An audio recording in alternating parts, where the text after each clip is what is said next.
Good afternoon, everyone. Welcome to another episode of Gaming News at Noon with Shady and Boom. I have to first of all say a big shout out to Salty from the Saltiest Gaming Network. Obviously, his channel is exploding, and for great reason. Obviously, Salty and I worked together for a very long time. And if you are new to the show and you're wondering, hey, where did Salty go?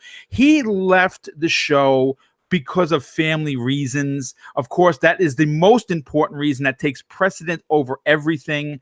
And what I'm expecting this community to do is to continue to rally around one of the community's finest, in my opinion, and support him on his YouTube channel by, of course, watching his videos, which he just did, Avoid Bastards review. I highly encourage everyone to check that out. I also say that if you like his content, you should check out the Saltiest Gaming podcast, which is Thursday evenings at 9 Eastern time here in New York. I believe it's 6 p.m. in Arizona time, which is where he is. Of course, I have to welcome another community finest member in the form of So Shady, who has officially taken his place on this particular show. Shady, I want to say welcome to this show. Thank you again for just doing what you do with this community, and I think you're going to be a tremendous asset to Gaming News at Noon. Well, thank you, Boom. I had a couple of my pony agents run through the studio here, if you will, and lick up the last of the salt lick laying around. And I brought a big bag of sugar because we got some sweet, sweet gaming news. And I got to say, man, this is my first episode here, and I am feeling like I've been in a lineup for a roller coaster for the last month.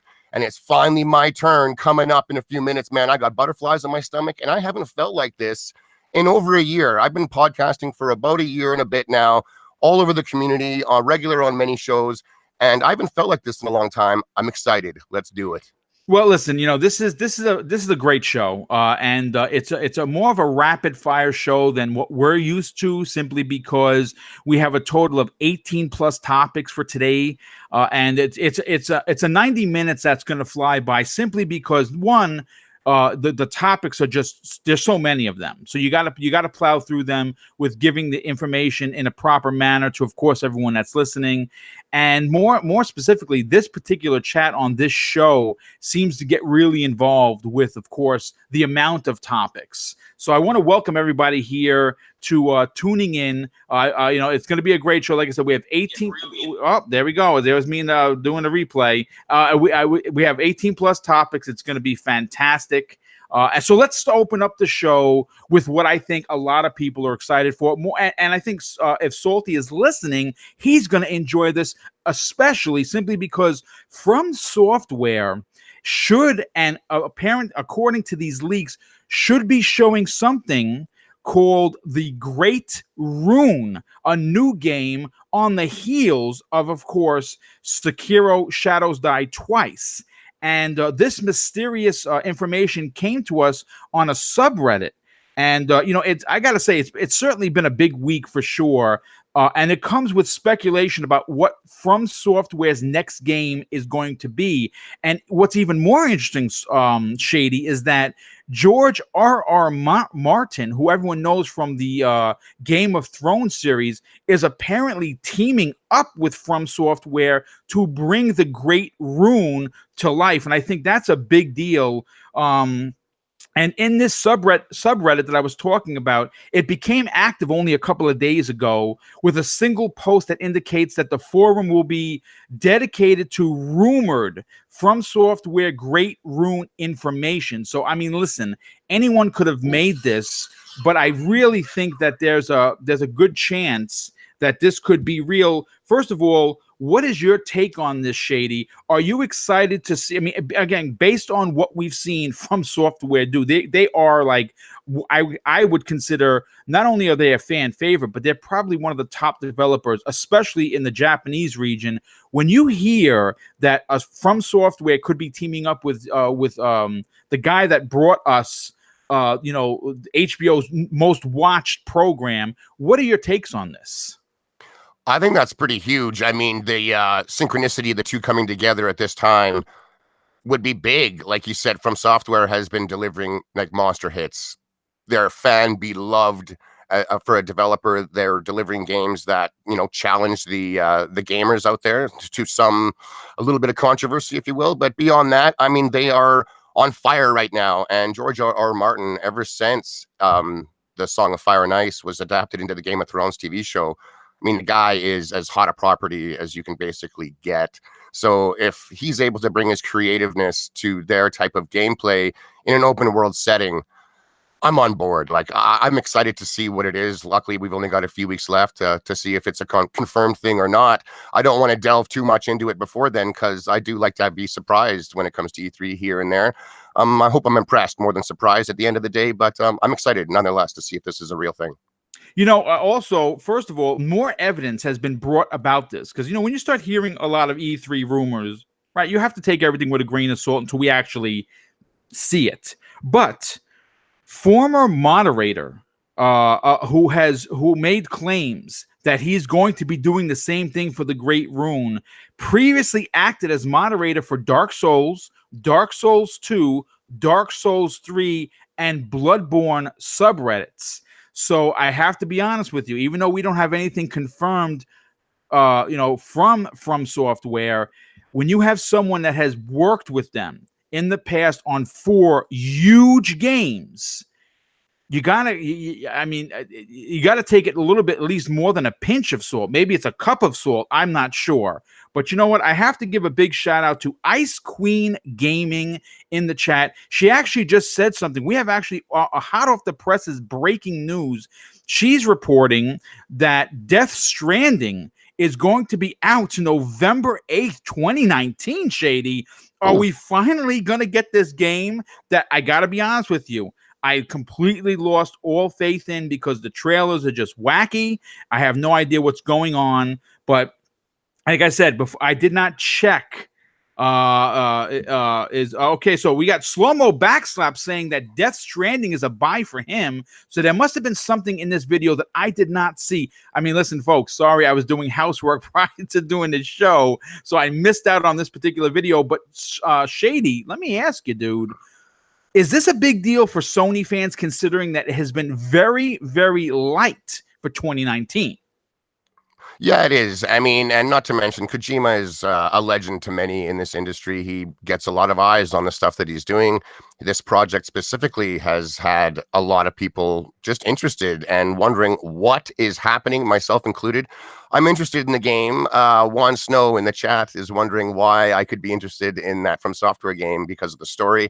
It's the gameplay as well. Like, I enjoy a good story when it's in a game. I don't hate story, but it's not the main reason. But with this new game, like, it could be really good. I think the story is going to be really good. The graphics look phenomenal.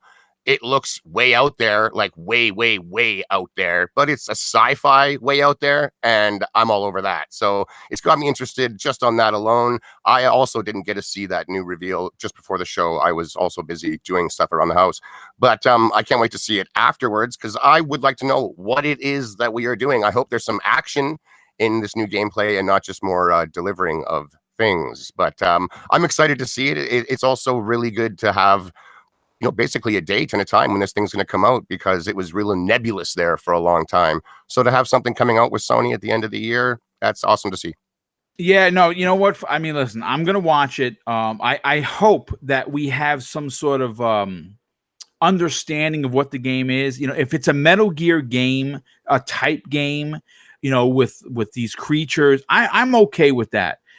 We all know that his stories, you know, are a bit on the novel side. Like, you really got to read into his stuff to understand it. I'm not saying it's wrong. I love Metal Gear. As a matter of fact, the Metal Gear 1 on the PlayStation is probably my top 5 of games of all time. And like I said, you know, the story was understandable. It wasn't as wacky as, you know, a couple of, you know, like few ones after it. I'm interested to see what's going on, but I want to talk about Borderlands 3, and that's a hot subject for a lot of people. And apparently, at E3, which is right around the corner, we're going to get a chance to see one of the new worlds, as well as a new Vault Hunter to be revealed. and I think the fan base has been looking forward to this.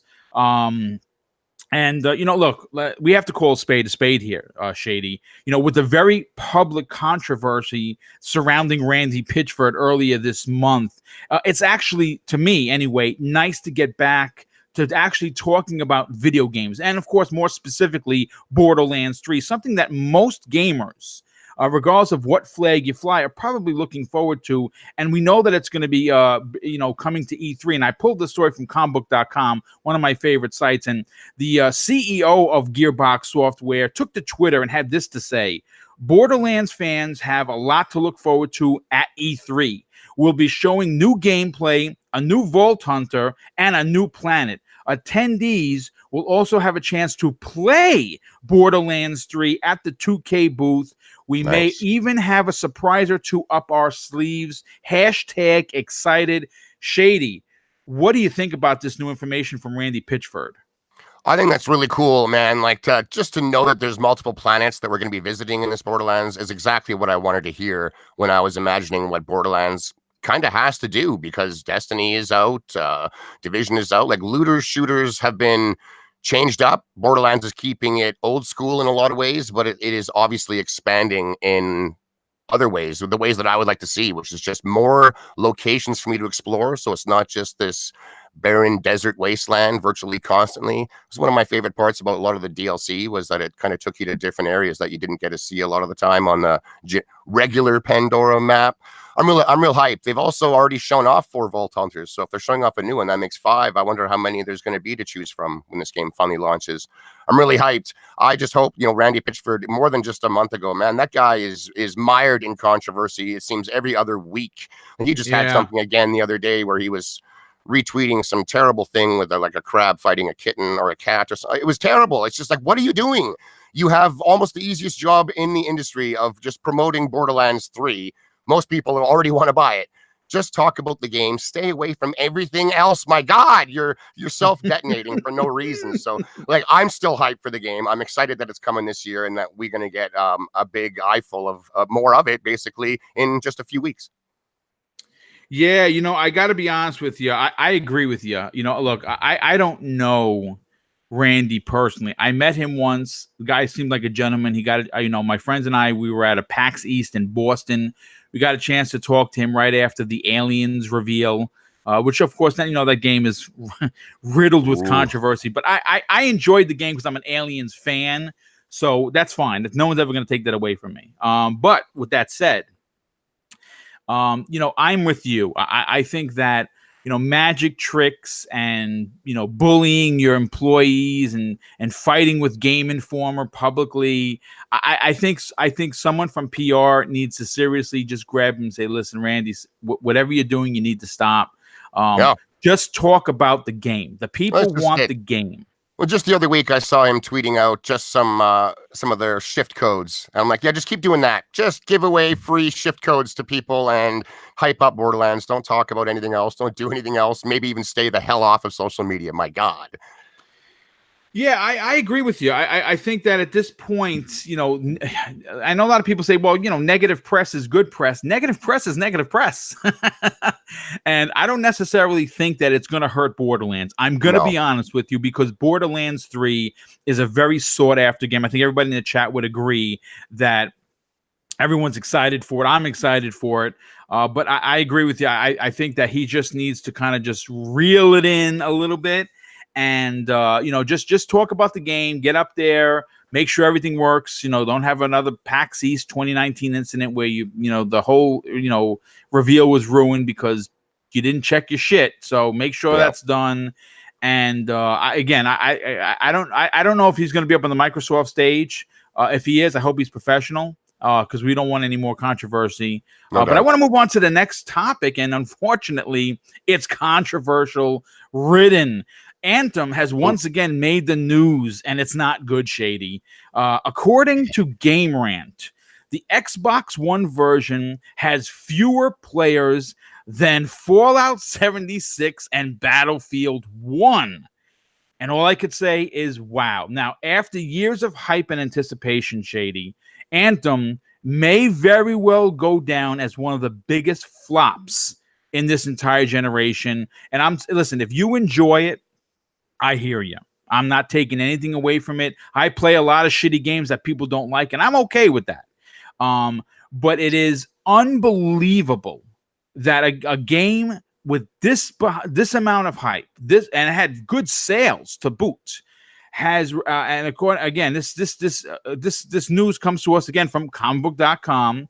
The game stands as one of the lowest rated BioWare games in the history of the company. It failed to meet EA's sales expectations, which I thought it sold well. And now it reportedly has, and this is crazy, concurrent active players of only 2,500, Shady. Wow, that is crazy. Now, I'm going to say this. This is coming off of Mass Effect Andromeda's very suspect launch a few years ago. Anthem was supposed to be the Destiny killer. I called it that. I was apparently wrong. I mean, listen, they got it right in some areas, but a good portion of the game, man, it's just not resonating and keeping people playing. This is where it gets interesting, Shading. According to Reddit user who goes by the name of _Robbie, he discovered that Anthem isn't even currently in the top 50 most played Xbox Live games. Not the top 10, not the the top 50, Shady. First of all, Brawlhalla has more players right now on Xbox. That's scary. So here's my question to you, Shady. What does this actually mean for BioWare? But more importantly, how much pressure now does the upcoming Dragon Age 4 team have on it because of the failure of Anthem?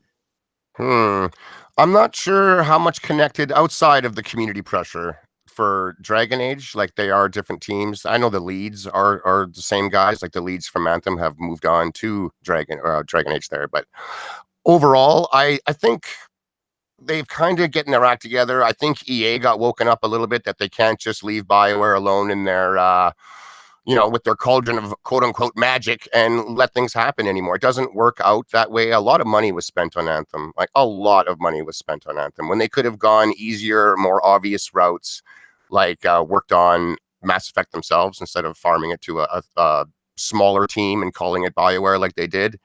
So I think the company got a real big taste of reality check, if you will. And I'm not going to just doubt everything that they have to do or say from now on, because Anthem was a gigantic letdown. I mean, it really was. I play it almost every day. I used to play it every day to do the dailies. Now I'm playing it almost every other day. It just doesn't have enough content. The open world is absolutely gorgeous when I'm not flying past it at 200 miles an hour and I walk through and just look at the environment. It's jaw-dropping how good looking it is. And I just hope that they are able to populate the world with activities that are fun to do, a whole bunch of variation of different types of enemies that I'm supposed to go out and kill because there's challenges associated to pay me out in coin so I can buy these way too expensive microtransactions for their suits. Like, I play a lot of games and I've never felt pressured in any game before to go to the store and spend money like I do in Anthem. It's insane, and it just really lives off of the fear of missing out. All the new stuff is available for 3 days and then it's gone and you have no idea when it's coming back. And it's just ludicrous. I don't like a lot of what Anthem is doing, but I love a lot of what it does as well. Like I said, I do play it often. I have high hopes that they've gone quiet on their Twitter for like a month, which isn't exactly a good look when your game is kind of floundering like this. But I think it's because they don't want to drip feed stuff. Drip feeding is not enough for this game. This thing needs to be like resuscitated on a next level. It's essentially dead and it needs to be brought back to life. I would rather they take their time and be quiet and come out and just drop a monstrous piece of content that virtually changes up everything that the community has been demanding. Like, loot has to be changed, stats need to be changed, and way more transparent as to just what the hell they're doing to your character and when they're being applied. And there's a lot of visual glitches that happen. When I poison characters, they don't look poisoned. When characters are frozen, they're not actually frozen. Like, there's a lot of stuff that just needs to be done. I think it's a great game on some merits, but my God, is it ever flawed? but I think that they're going to be able to come back and drop something that is going to be a big surprise. I hope other people out there are going to come back and give it a shot. I know I certainly will. I'm still willing to grind a few days a week to make sure I got some coins so I can buy some of this cosmetic stuff, because I do like that in the game. I like it a lot. Mission to mission, I'm changing up my color or patterns and stuff all the time. I enjoy it. I understand why a lot of people don't. The numbers are low. Like, they're really low. I'm glad the game only requires 4 players at a time to play. That being said, there are missions that I go out on, and it only ends up being me and maybe 1 or 2 other random guys, because there aren't enough to even find that many people for the mission I'm on. So, I mean, it's got issues, but I really hope, and I do think that they're going to be able to turn it around. And this might be one of the greatest, Phoenix rising from the literal ashes stories this gen. We've seen it with some other ones, like this game just needs it's taken king, if you will. I think. Oh my God, you took the words right out of my mouth. Yes, yeah. I agree with you 1000%. I think that BioWare, I know that they've lost a lot of people. They've lost tons and tons of talent. We know what's been going on with the crunch, and we know people crying in rooms and stuff like that. And it's unfortunate that happens, right? Of course, with any job, there's going to be, listen, I don't know anything about development. I'm a dude behind a microphone who happens to be luckily enough to be retired. But I understand the crunch. As a New York City police officer, because there were days where I couldn't go home at 3:30 when it was time to end my tour. Sometimes I got stuck, whether it would be on a prisoner, at an accident, on a collar, which is an arrest. It's police jargon, whatever. Sometimes it didn't always go to plan.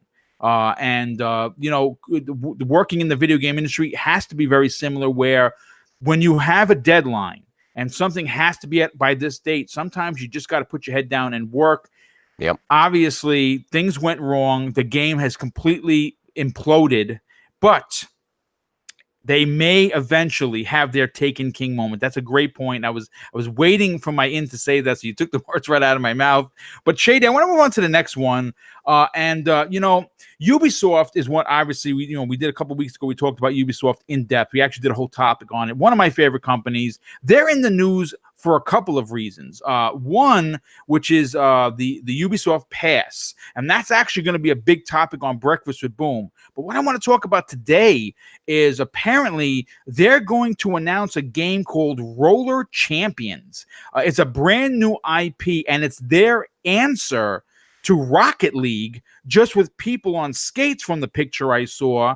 And of course, the weeks leading up to E3, Shady, are typically filled with, with a ton of leaks, rumors, and speculation. And that, of course, has been the case with this particular game. I don't know how big or small it's going to be. But if they're comparing it to Rocket League, I'm assuming it's going to be a smaller title, but with the Ubisoft professionalism and money backing it, we could have something really special here. What do you think about the new IP called Roller Champions? Does it pique your interest? It has, right from the very name. Like, instantly, I remembered being a little kid. I'm going back to the 1900s here. It was the 80s, and I believe this movie was actually made in the 70s. It was called Roller Ball. Yes. And these guys, they had like spiked gloves and everything, and they would rip around the ring and, just beat the hell out of each other while trying to get this ball into the quote unquote goal. I mean, a lot of it was over my head. I was a child, but I loved the action parts of it and the idea. So, I mean, if it's anything like that, where you're rolling around in this big rink and there's some kind of a combat mechanic going along with it, so you're not just constantly chasing a ball, but as the other players, you always actively have things to do, block other players, fight off other players. I think this could be a hit. I think it could be really big. A lot of the community is constantly screaming for new, with little example as to what they want to see. I think this is completely out of left field, and it's new. And I mean, I'm with you, man. I love Ubisoft, so I want to see them bring the heat on this one. I hope it's a big success, and I hope it's something that I'm interested in, of course, and a lot of people other are, because it sounds like it's going to be a multiplayer game.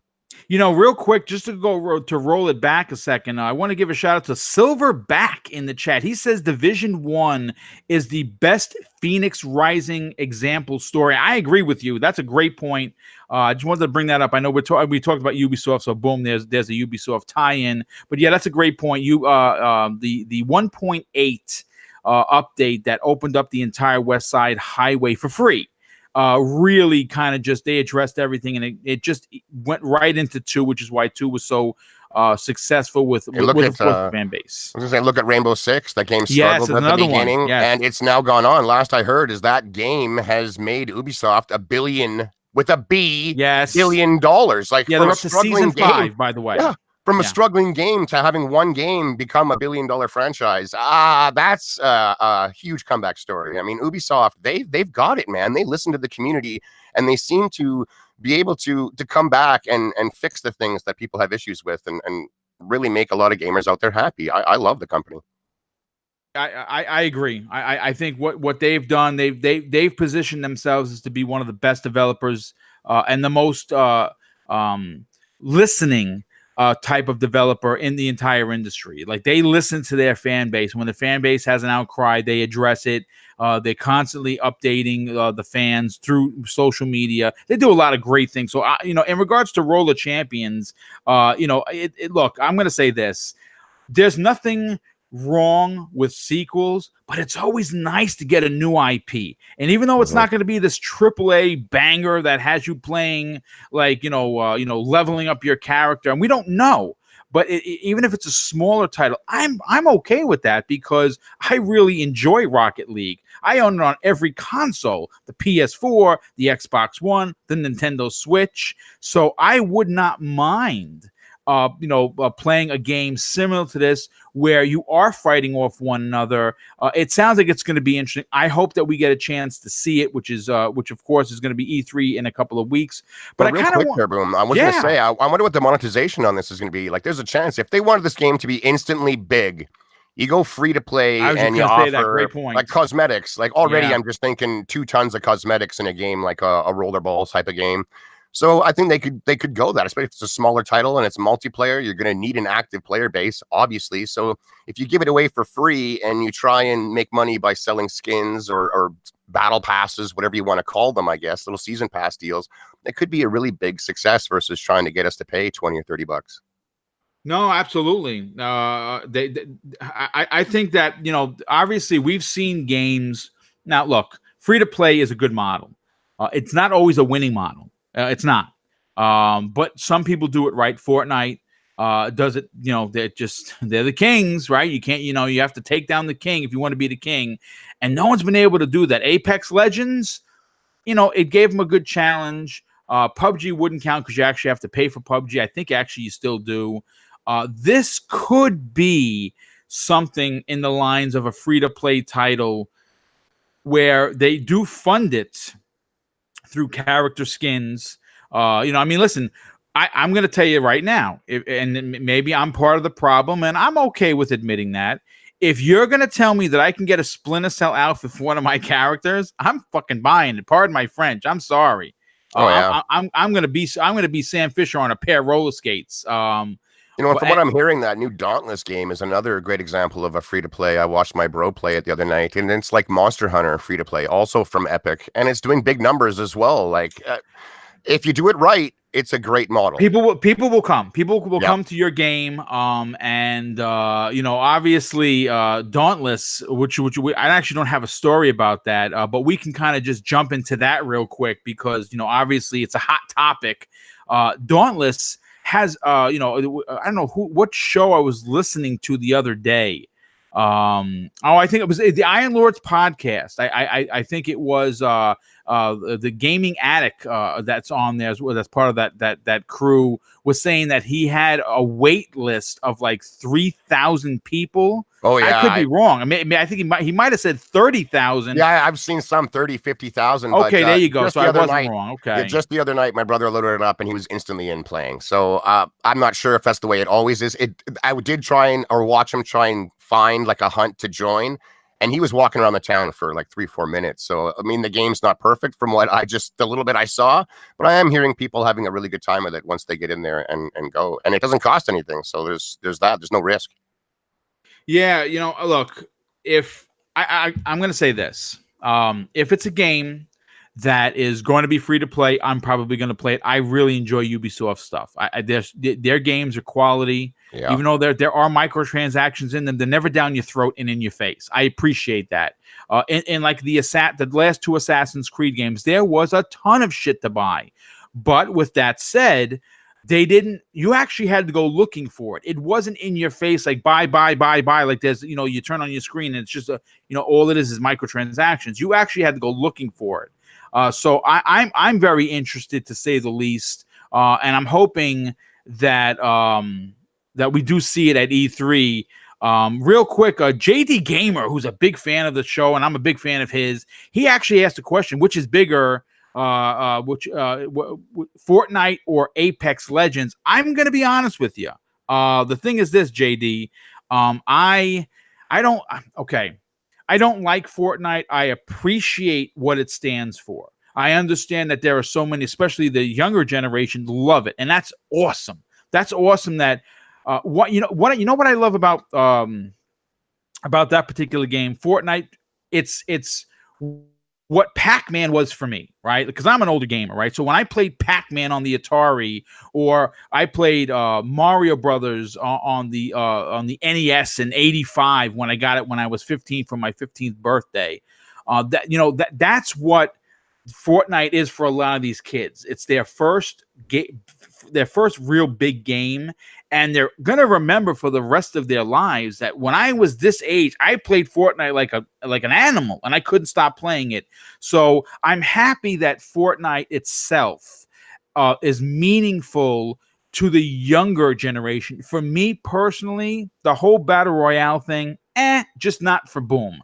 I'm more of like Shady. I'm a story guy. I kind of like to look around the environment. I like to look at the birds on a tree. If you've noticed, like when I play Assassin's Creed, I'm always taking pictures and video when I'm putting up. I'm constantly just watching the eagles scan everything. I'm more of an environment / story kind of a dude. So like Apex Legends, great company, Respawn, they really just completely knocked that game out of the park, and they're making money hand over fist. Maybe not as much, but those games just don't do it for me. I think that if you are a battle royale gamer, it'd be good for you. But Shady, what is your take on both of Apex Legends and Fortnite?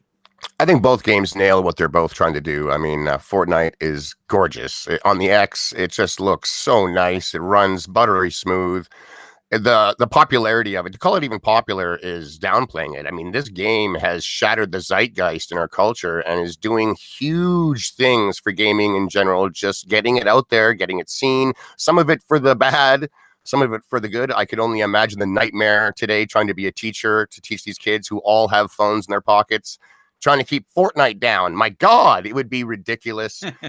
But I out of the two, I prefer Apex. I just like its shooting mechanics, and it's just the way it plays and the competitive aspect of it. A lot of people call it casual, but there's something to be said about when I shoot at a guy in Apex Legends, he doesn't instantly turn into like a 2-story tower. Some of these guys are just gizmos with the building mechanic in Fortnite. Yes, they build stuff so fast. Yeah. It's insane. And I like that. I kind of wish it offered a mode that maybe had no building. I think you would totally change it up and you would be able to play it differently. But I mean, that for a lot of people, that's one of the reasons they like it. It is beyond huge. That is obviously the more popular game. But yeah, I think Apex is the better shooter out of the two. But I mean, to throw my own third one in there, my favorite one is Battlefield's Firestorm, which is struggling, especially on PC. But I think it plays the best. I love Battlefield. Yeah, Battlefield, you know what? I'm waiting for it. It should be coming to the EA Vault. I don't have Battlefield 5, which I'm okay with. I'm going to play it I played at my 10-hour trial for the single player. I played a little bit of the multiplayer, not a lot. I have not tried the Firestorm. Looks very interesting. But I'm more of like a single player dude. So I'll probably, once that hits the Vault, I'll play through the campaign, which I enjoy. I enjoy their campaigns. And I do like Conquest. On the multiplayer. I've always been a Conquest dude. But you know what? I want to kind of just move away from gaming for a second and talk about some films that, of course, are gaming related. Obviously, having Shady on the show, this is great because we're both pop culture fans. We both grew up in the 80s. You know, we appreciate the Thundercats, we appreciate He-Man and GI Joe and Transformers and Mask and all the great you know, cheesy cartoons now that made the 80s so great. But of course, you know, when we talk about video games and you talk about movies, it's always been a very touchy subject. So the next three topics are about films that are going to be coming out that are video game related. And I thought it'd be kind of nice for a change of pace. Well, of course, this is a gaming show, so we're going to get back to gaming. But James Wan has been tasked to not only reboot but direct Mortal Kombat. The film is set to release in 2021, and having him at the helm is very exciting. Now, look, I'm going to say this. The new Mortal Kombat movie has been in development for years, but the project really didn't start to gain any traction until James Wan became attached to the movie as the producer. You know, obviously, you know, 2016 was a good year for Mortal Kombat. You know, as Simon McQuaid was hired to direct the reboot. That same year, Wan mentioned that Mortal Kombat wasn't going to be rushed, so the movie could be done the correct way. Now, if you don't know who James Wan is, he's the director that basically whatever he touches turns to gold. He's been responsible for the Conjuring series, Annabelle Creation, and of course the new one that's coming out in I believe it's August. Annabelle Comes Home. If you like those horror films, you definitely got to check out James Wan's work. It's amazing. But he also did Aquaman, which was a fantastic film. If you haven't seen it, do not be turned off by the fact that it's just an Aquaman film. It was really, really good. Shady, my question to you is this. I personally have complete confidence that James Wan himself, as well as the story director, are going to break the video game curse that has ruined franchises. But in your opinion, how excited are you for a Mortal Kombat film to be done with maybe a slight horror take on it? Because obviously when you're tearing people's arms off, it's a horror. So yes. Do you think that it's a good time for James Wan to take a stab at it? No pun intended. Nice. I do. I think it is time. I mean, being personally, I do enjoy a lot of the game movies. I mean, you know, also not a lot of the game movies. I mean, it's a real crapshoot with them. So when I was younger, I enjoyed the Mortal Kombat movie, but I was also disappointed because coming from the games, I found the movie to be tame. It was like, hey, how come I'm not seeing a guy's head ripped off with his spine hanging? What is happening here? Like, that's great. And like you said, I hope it does go that darker, not even horror, but just gruesome route. Don't make it like PG-13 or lower to try and get the kids involved in the movies. Yes. Like, Mortal Kombat is a very old franchise. It's been around for over 20 years. I would like it to pay respects to those fans that are now adults and maybe still play it and everything else, and make a gruesome Mortal Kombat movie. And I want to see the lore go like all out like the recent games have. Don't make it, you know, some weird little karate tournament and that's what it is. Like, they need to really suck in all that other stuff that the game has been doing instead, which is like there's full-blown wars going on between Netherrealm and Earthrealm, more than nobody knows about it. It's not just a little karate tournament anymore. I mean, obviously guys are fighting in the game because that's what it is, but in the movie it's essentially just Earth's best warriors defending the realm against the Netherrealm and stuff like that. And I think that if they just really double, if not triple down on that aspect of it, as opposed to the tournament fighting aspect of it, they could get away with it. But I really do think the critics are going to have a field. They're going to put a fatality on this movie in the reviews just because of what it is. Movies and TV, I think, are taken too serious, especially by the critics. Yeah. Like, yeah, so like, I'm excited for it. I think other Mortal Kombat fans are going to be excited for it as well. But as for the general population, I'm not too sure. The movie critics, I highly, highly doubt they'll be on board with it. I don't care what they have to say myself. But yeah, I'm hyped. And James Wan, I mean, the whole world was telling me that Aquaman was insane. And I just kind of like, come on, Aquaman, the man, he speaks to fish. He speaks to fish. The trailers looked insane, of course, but I waited. And when it came out on digital, oh my God, it blew me and my crew away. We were laughing throughout the movie. We were having a good time. It was like the closest thing to Star Wars underwater I can compare it to. I loved it. So if he can bring that type of bombasticness with a decent sense of humor every now and then, I'm on board, man. I'm excited. Yeah, I agree. Like I said, it's the we had, the original Mortal Kombat film was fine, right? It had a lot of characters that looked like the characters. It was good for what it was, and obviously the other films were just not good.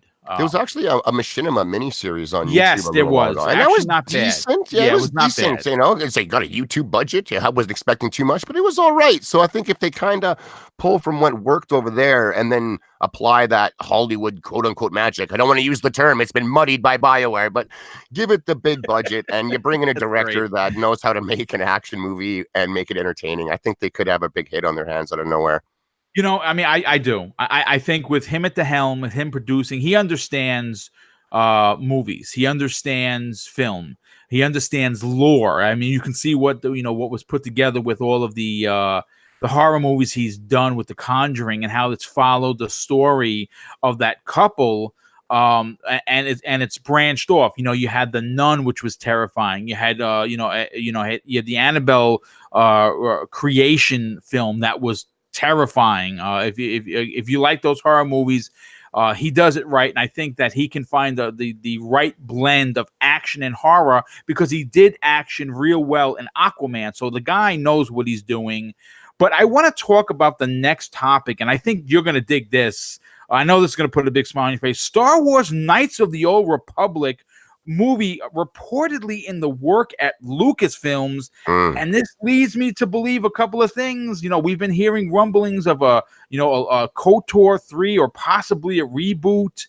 When you start talking about film, it's only a matter of time before the games are going to eventually get us there. I mean, I'll be honest with you. I know that they're backwards compatible, but what I would love for because obviously they're gonna make the film.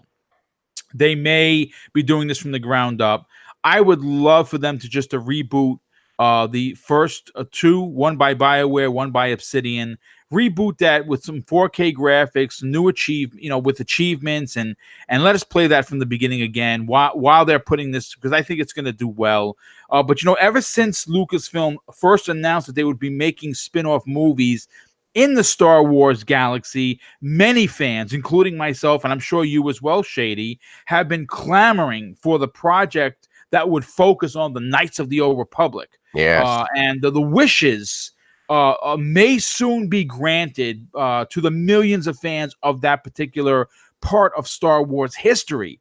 And seeing it on the big screen would be incredible. So this story I pulled from BuzzFeed, and they're reporting that Shutter Island and Avatar writer, and I'm going to butcher this, I'm sorry, it's Lita is the first name, and it's Kalo Gridis, has been hired by Lucasfilm to write a script based on the Knights of the Old Republic, which takes place 4,000 years before the events of the first Star Wars saga. Now, like I was saying earlier, we all know what BioWare and Obsidian did with Knights of the Old Republic 1 and 2. They are probably some of the best RPGs ever. It would be, I think I could go on record saying that. I enjoyed them. I beat them multiple times. But for you, Shady, first of all, how awesome is this? And more importantly, how exciting, being a huge Star Wars fan, are you seeing that we might actually get a Knights of the Old Republic on the big screen? Oh, insanely. I mean, I've even heard that it's a trilogy of movies, that they're going to do a trilogy, and it's just like, oh my God. Since Knights of the Old Republic was a thing, I have absolutely loved it. I've read almost every Star Wars book out there. Like, I have over 100 of the novels. Wow. I love them. I've read them multiple times, and the standouts for me are often the Old Republic novels, just because the time period is literally thousands of years before anything we've seen of Star Wars on the big screen already. So it's so wide open for them to do anything they want, because the prequel trilogy, the original Star Wars movies, and even these new ones, I mean, it's the story of the Skywalkers. That is what they are about. Yes. And that's it.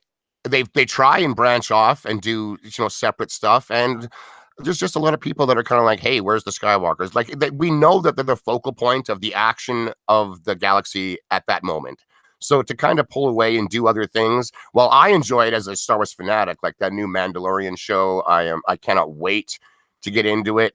But there's a lot of people that are kind of like, if it's not about the main thing happening, which we know what it is at the time, like we know what's happening with the Empire and everything, then they're kind of, it's fringe, and it belongs in the fringe to a lot of people. And I think that's a shame myself. But Star Wars, it like is as huge as it is, it's almost imprisoned in the fact that it almost needs lightsabers.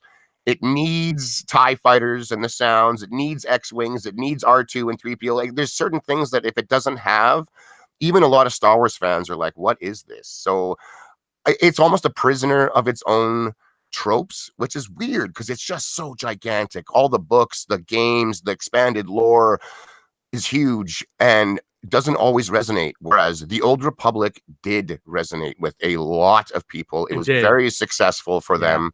Both in the MMO game was huge. It cost a lot of money to make, but it was a huge game. The first two Knights of the Republic games on the Xbox were insane, had amazing story, fantastic like RPG gameplay, almost turn-based but not. Like it was just unlike stuff we'd seen in almost ever. Like it was early BioWare, and my god, they just blew people away. I love it. I think a nice remake or remaster of those games would be sweet. But if they're going to make more games, which I really hope they do around this property, I'd like to see just all new. Give me some all new stuff. Pull from some of the lore that worked, because they've written all that out. It's not official canon, but they're pulling constantly from it in a lot of the new games, movies, the cartoons that are out. So like, I'm super, super hyped for this. I absolutely adore that time period. It is so busy. There's thousands and thousands of Sith, thousands and thousands of Jedi. Literally, the Sith overthrew the Republic, and it's like a Sith empire in the past. It's crazy stuff that's happening. I love it. Anyone who wants to just get hyped on what the Old Republic era has to offer, go and load up the CGI videos from the Old Republic MMO from EA, and holy cow, that's almost the best Star Wars action I've ever seen. Even better than the movies is those cutscenes from that game. Man, they are fantastic, and they just get me hyped every single time I see them. So if they can transfer that type of stuff onto the big screen, holy man, I'm on board. Like, I get excited for Star Wars all the time, but this type of Star Wars, I'm not sure if my heart can take it, man. That's great, dude. Well, listen, needless to say, it's probably going to be in development for a couple of years. I say take your time with it, get it right. You know what I enjoy about the ideology of having a Knights of the Old Republic isn't so much just because we've played the games, just because we know some of the lore. There's nothing tying them to Skywalker. They have the canvas is blank. Go crazy, right? I mean, go bananas. You can make new characters. You can talk about Revan. You can talk anyone you want to talk about. That's fine. But if you want to just do something new, something different, and you're talking about doing a trilogy, take your time with the character development, because obviously you want it to be, you want people to attach themselves to these characters. But I love the fact that there's a blank slate.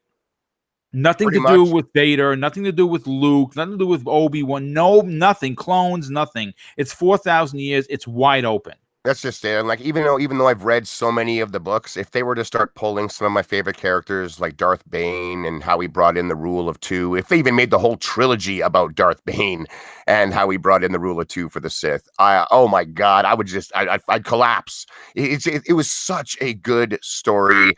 The characters were incredible, and it was dark. It like that. I find that era of Star Wars, it feels, and it was told, at least in the literature, way darker than the modern Star Wars, so, quote unquote, the modern Star Wars. Right? I agree. Yeah. I just think it was a much darker setting, much busier. It didn't revolve around only one or two little guys, or one family specifically.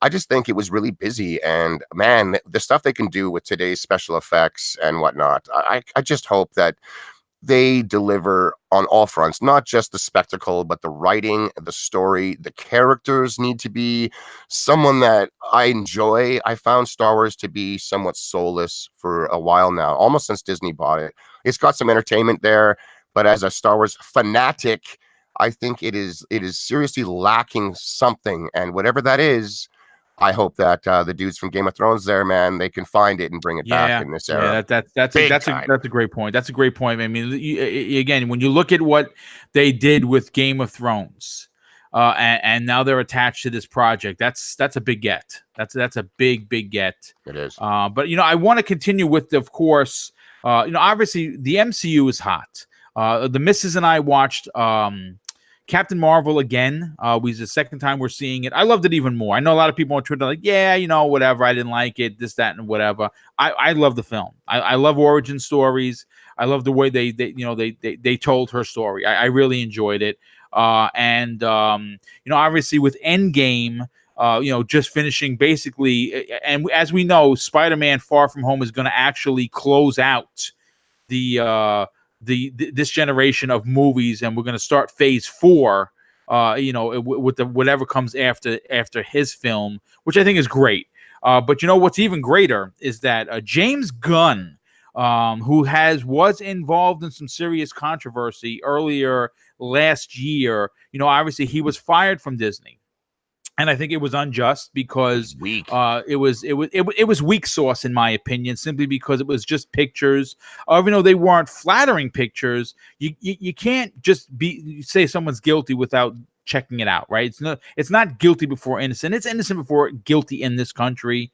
And he has confirmed that he will continue to produce Marvel films. And I think this is great news for the MCU, but also its millions of fans. And obviously, he is the Guardian of the Galaxy franchise writer and director, who has created, who was credited as the executive producer on a lot of Marvel's Avengers films, because a lot of his stuff connected to what he has a big vision for the cosmic side of Marvel. The street level superheroes like the Daredevils, like the Avengers, like Spider-Man. That's great, but there's so much going on in the universe that I think you're going to start to see Marvel transition, where we're going to eventually get a Galactus. We're eventually going to get a Silver Surfer. We're going to get the Fantastic Four. We're going to get X-Men in space.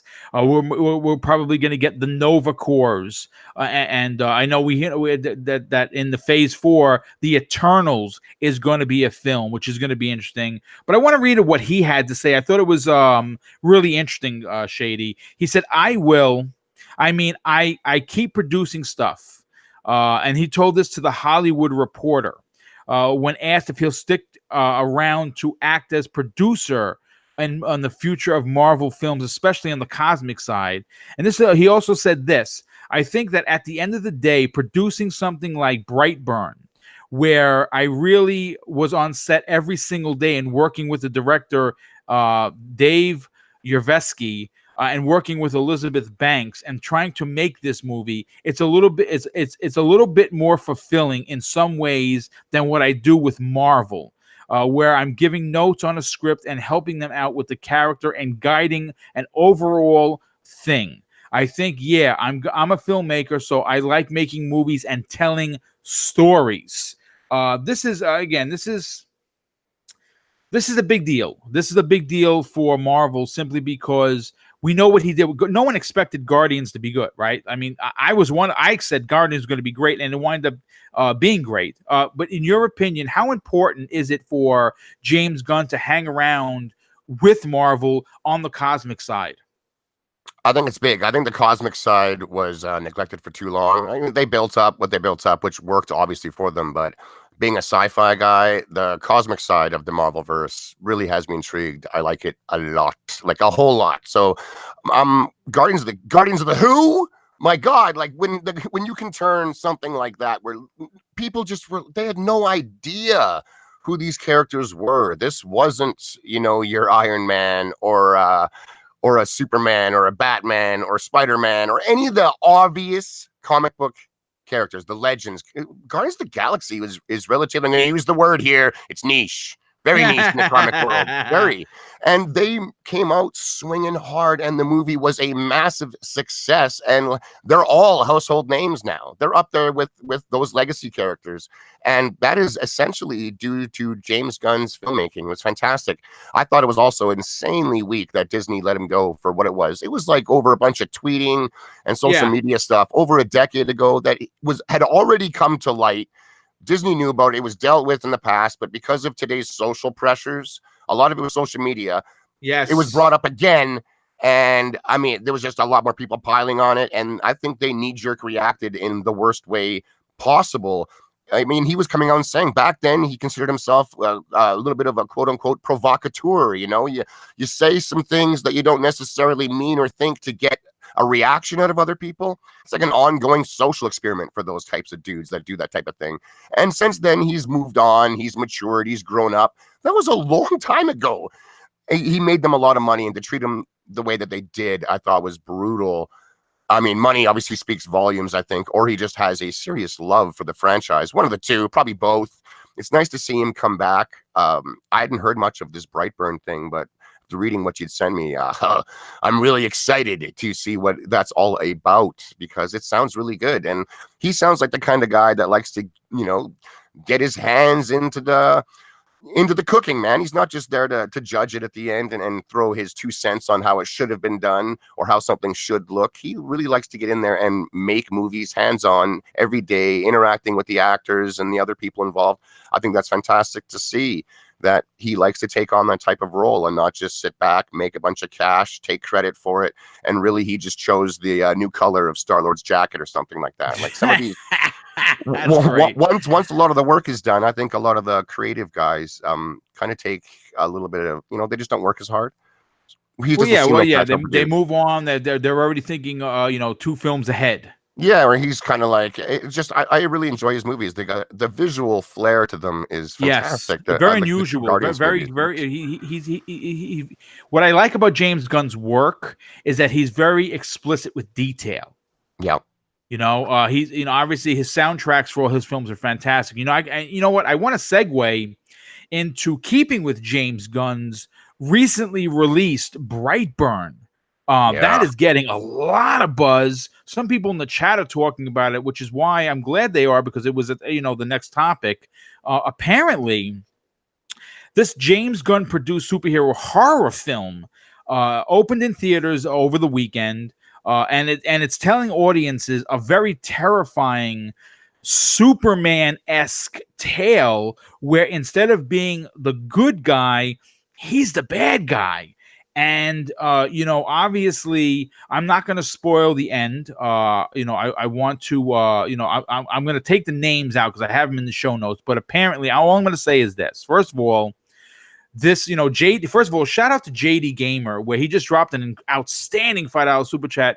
He said, did they rehire Gunn because they saw him go to DC?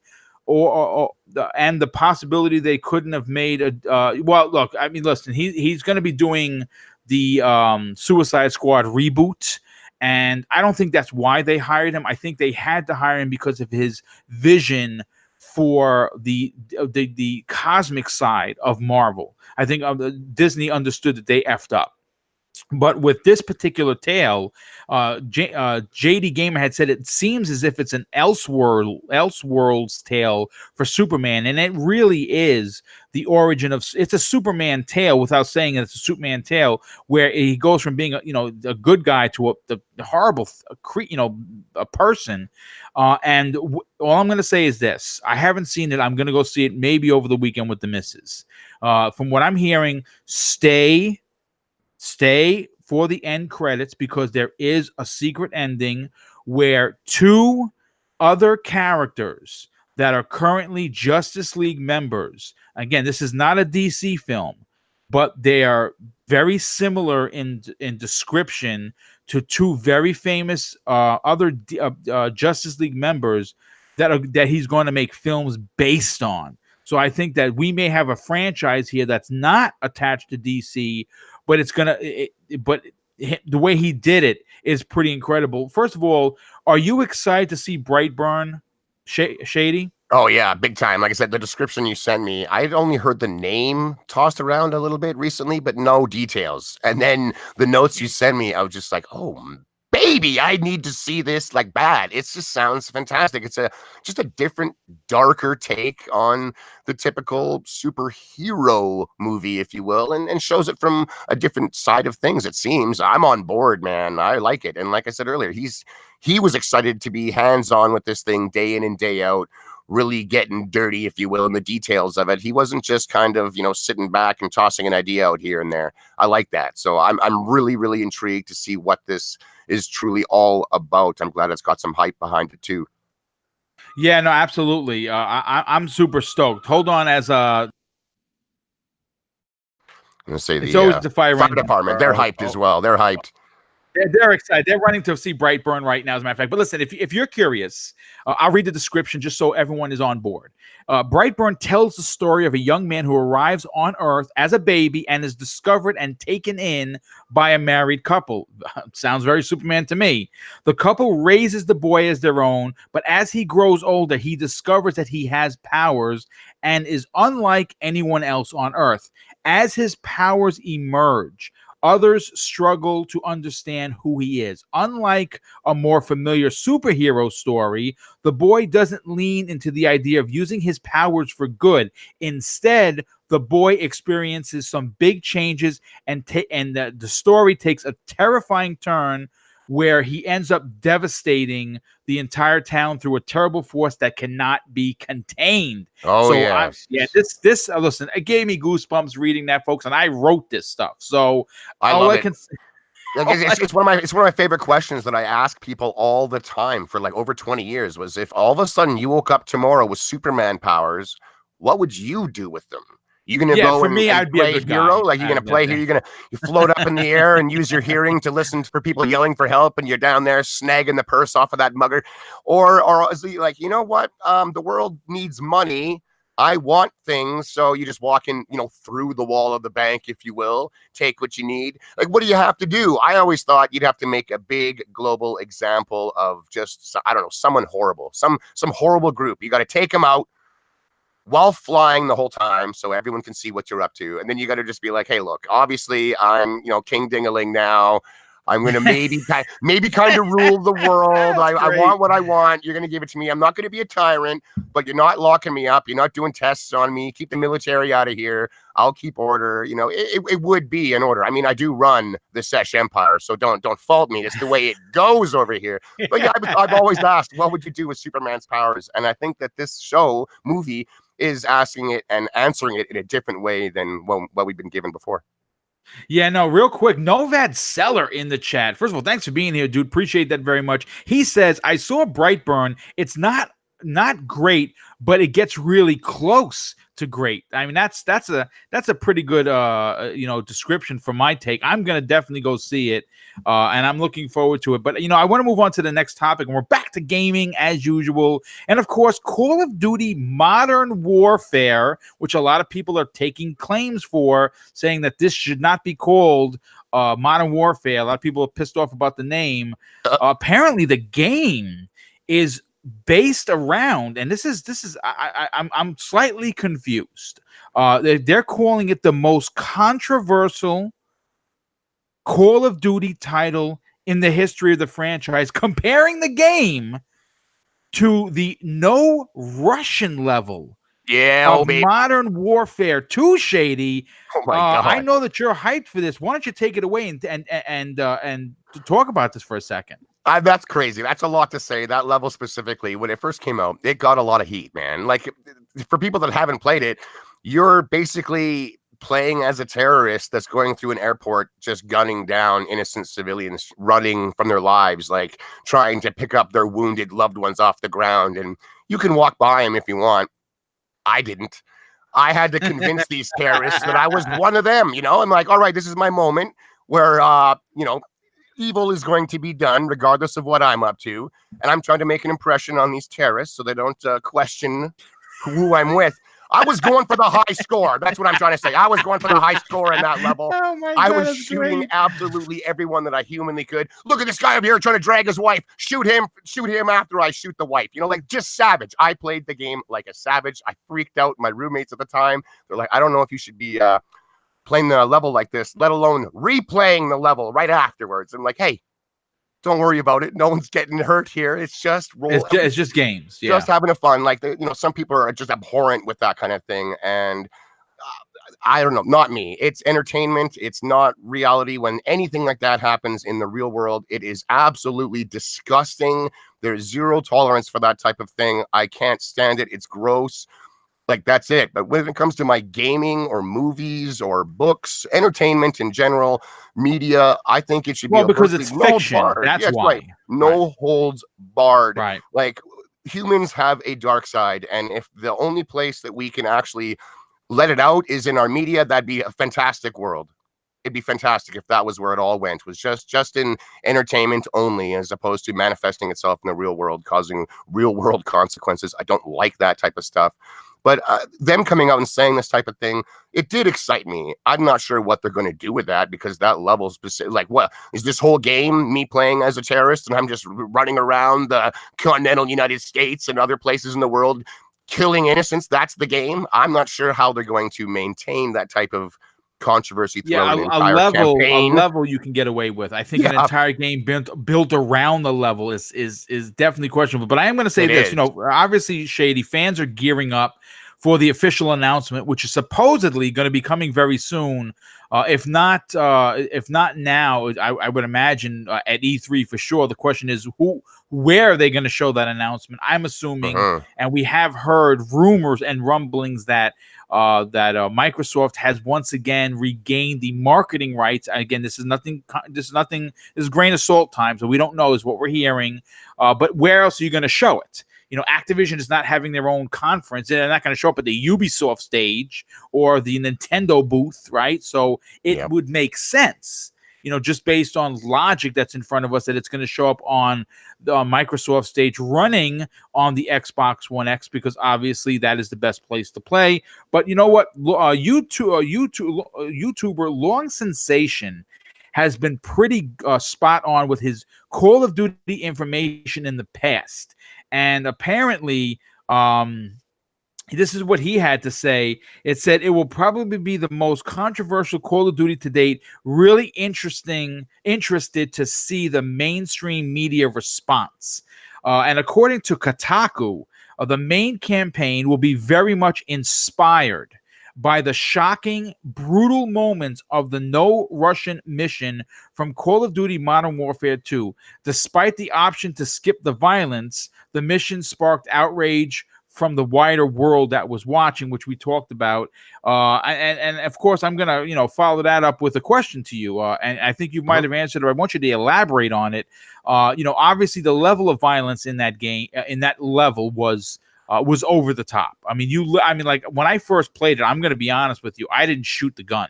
I was so taken aback from the amount of violence that I was seeing. And mind you, at that time, I'm a New York City police officer. I could never imagine doing that to prove myself to anybody, let alone actually take a life. Such a difference. So it was shell shocking for me.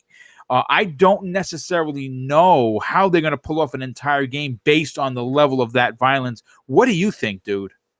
It's going to be weird. Like, I really don't know how they're going to do it. Video game violence in general, I have an interesting take on it. And I think if you're going to have a game where you are shooting AI that looks like a human being, the violence should basically be brutal.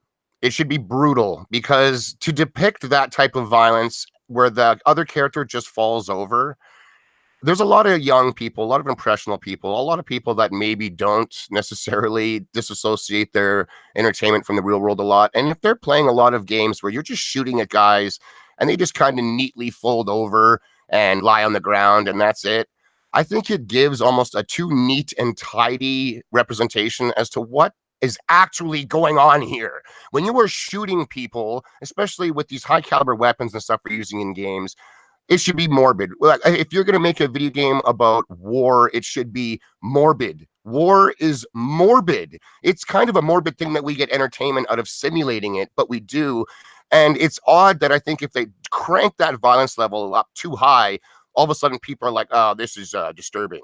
It's like, you're killing dudes. Apparently, you're running around killing hundreds of people. That's the point. Yet, if you actually see the representation of what would happen if the real world you were doing this, or if someone else was doing this, maybe we would have less violence with some youth, because they're not only shown movies and games where the violence is so toned down that they just kind of think they point a gun at somebody and they fall over. It's like, no, half his face is off. It's disgusting. It's not only is he dead forever, it's not like a movie where it's an actor or a game where there's nobody. He's gone, but it's morbid. And I don't like how a lot of the media really downplays that. You know, James Bond movies have done it forever. You shoot the guy, he holds his wound and just kind of, falls over. Whereas you go and you look at the first Expendables movie, what's his name? Terry Crews came in and blew that one guy in half with a grenade launcher within the first 5 minutes of the movie. I was shell shocked. It was like, whoa, we are in for something here. Like, when you see that type of thing depicted, I think it causes, as a viewer, you can still get entertainment out of it, but I think it just makes us step back and realize that it's like, this is actually some real sick stuff. And it just causes people to think, as opposed to just not really think about it and just mow through things and I don't know, kill stuff, I guess. I got no problem with the killing in games and movies, but I just crank up the violence in some of these games, man. I don't like the dancing around the subject, basically. So I'm excited to see what they're going to do. I am really excited, like the guy said there, what the media is going to react to this. Because if they're serious and they're going to dial it up in some fashion that is either politically controversial, visually controversial, both maybe, I mean, I'm all on board to see what's going down, because as of late, in my opinion, the world has gotten weak and just cannot wait to be offended at every single thing out there. So if they're going to push the envelope, you're basically citing fake outrage for the world. In a bit, like, I think some of these people are legitimately outraged, but at the same time, I just think that a lot of there's just people getting outraged over things that don't even affect them at all. There's a lot of, I hate the term, but like white knighting or whatever, like just jumping in and I got to defend this guy because I think there's something going wrong. But if you talk to the actual guy himself, he's like, well, I was fine with it. I didn't care. Most people like, that didn't bother me. Yeah. So like, I really do hope they push the envelope. It is a violent franchise at its heart. You are dealing with some very serious repercussion stuff here. I'd like to see it represented on screen and cause me to ask some questions about what I'm taking entertainment out of. Maybe like, it's going to take a lot to truly have me walk away from a violent game, but I'm wondering if there's something out there where it's like, oh man, this is it. This is my bar. I haven't come across it yet. You know, it's funny, real quick, a big shout out to Scrub Nurse in the chat, big supporter of the channel, also a Patreon supporter. Thank you so much, Scrub Nurse. He actually made a great point that was going to be my next question to you. Do you think the game is surrounded by violence to keep the brand remaining relevant?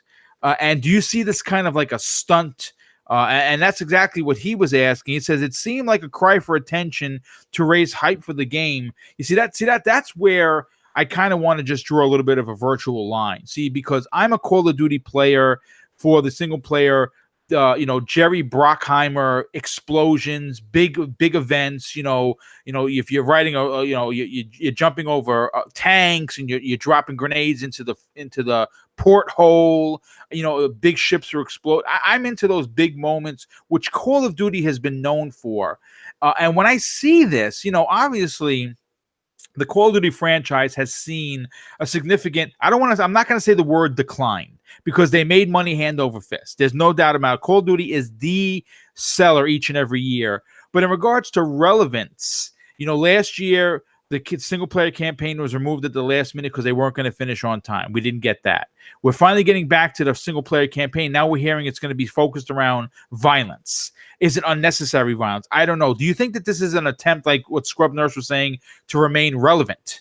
Like, yes and no. Like, it's going to get a lot of eyes on it because of that, I think. But I don't think that's something you can do to just get success. Like, there aren't a ton of insanely super violent games. The biggest games in the world aren't insanely super violent video games. It's like Fortnite.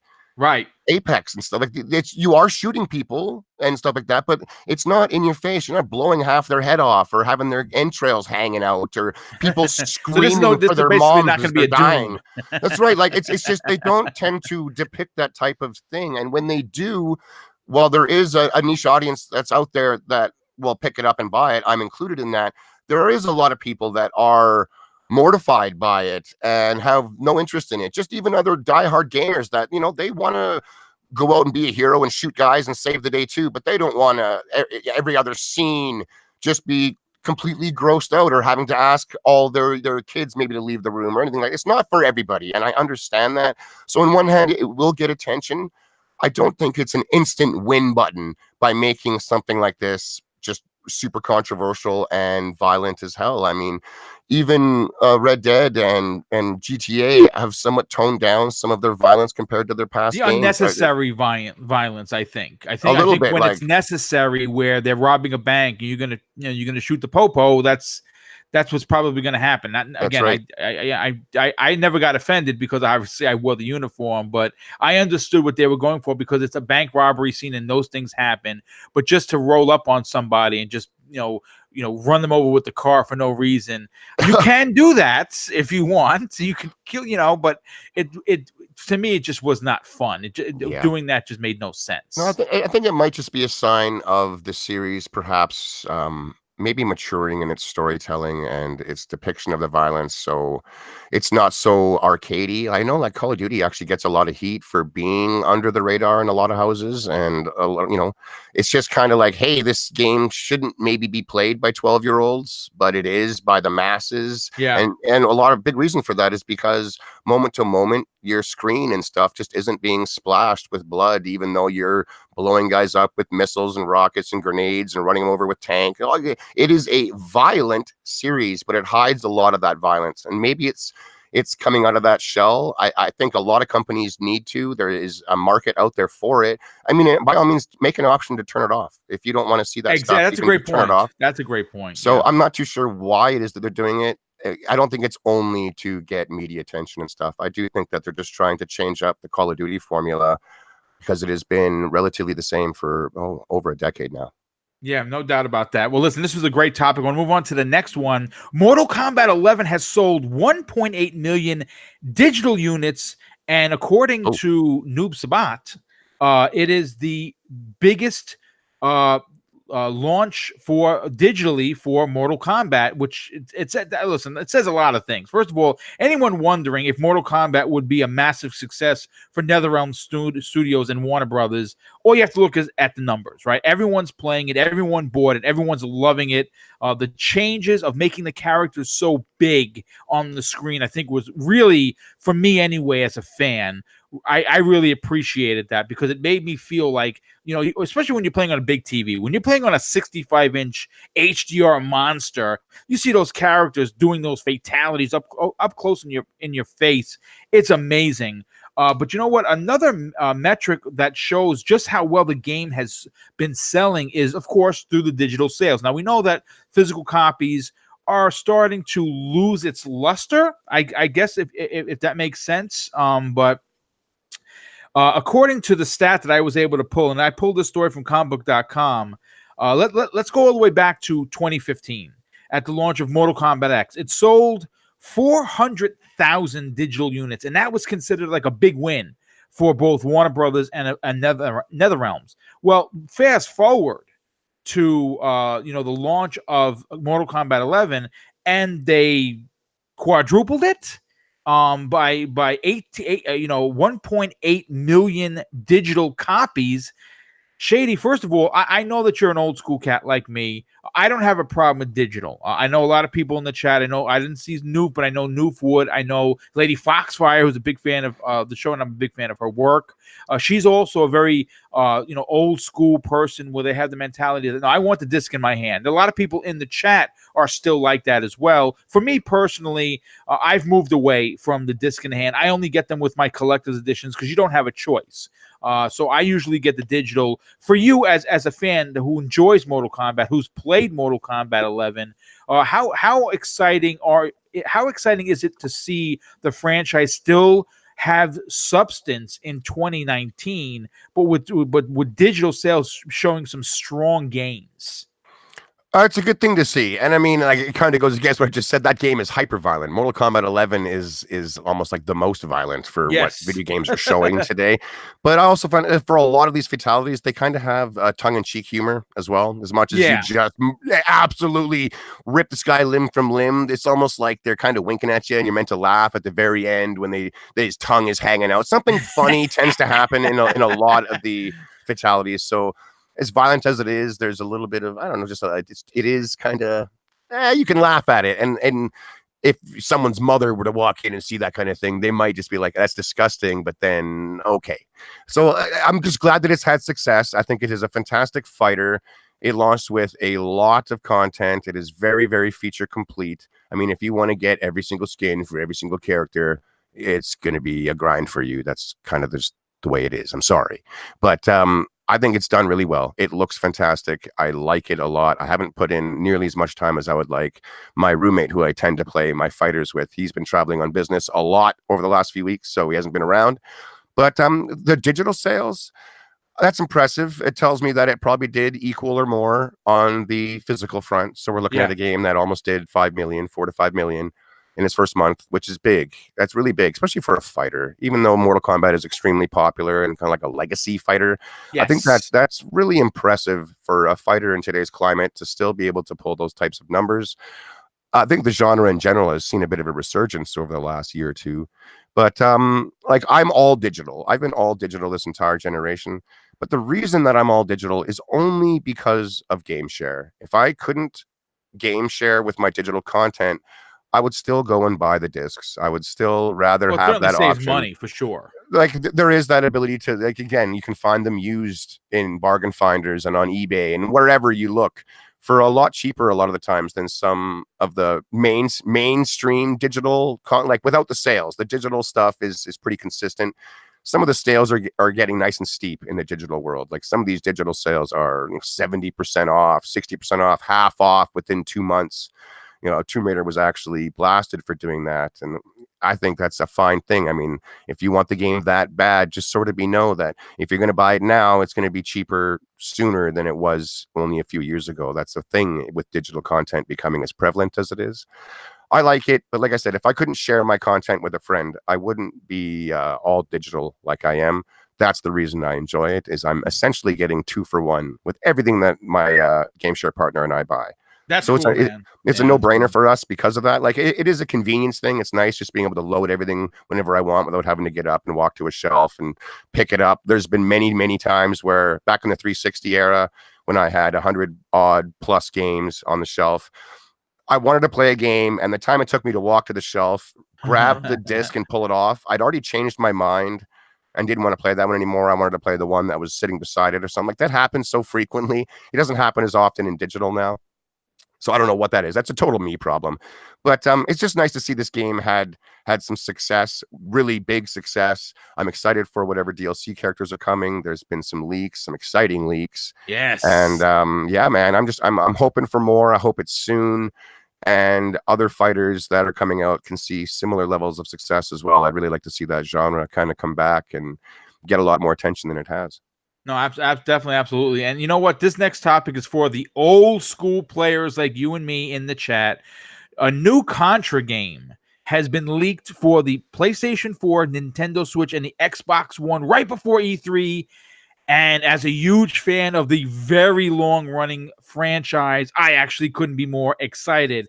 And it looks like Konami is getting ready to either release a brand new Contra, or at the very least is getting ready to release a remake or remaster of the previously announced Contra Anniversary Collection, which sounds great to me. If you can give me the up, up, down, down, left, right, BA select start with a second player involved, and I get all those lives, I'm in from the ground up. And obviously, being retro guys, Shady and I are stoked. I don't know. This really goes out to the chat. Are you excited for? I mean, listen, I understand Konami. They're the scumbags of the universe. With the whole thing that they did with Kojima and Metal Gear. But you know what?